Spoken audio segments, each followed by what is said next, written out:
Il Museo delle Arti e Tradizioni Popolari all'Eur di Roma ha riservato una vetrina speciale per la Sardegna in concomitanza con la presentazione del progetto Arcipelago Mediterraneo, che punta alla valorizzazione del patrimonio culturale, oltre che dell'isola anche di Corsica ed Elba.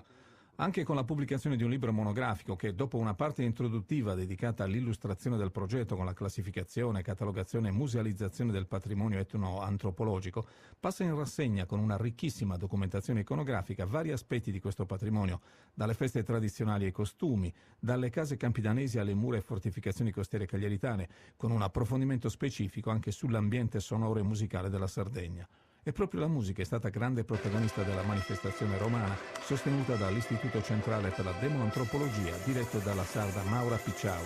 Di scena il chitarrista Massimo Nardi e il suonatore di launeddas Carlo Mariani, laziali ma con lunghi studi nell'isola, e soprattutto le launeddas di Orlando Magia e del figlio Eliseo, che hanno accompagnato il ballo sardo di Anna Aledda, responsabile dell'associazione Ballo Dundu di Cagliari, che da anni promuove appositi corsi per apprendere i passi delle nostre danze tradizionali.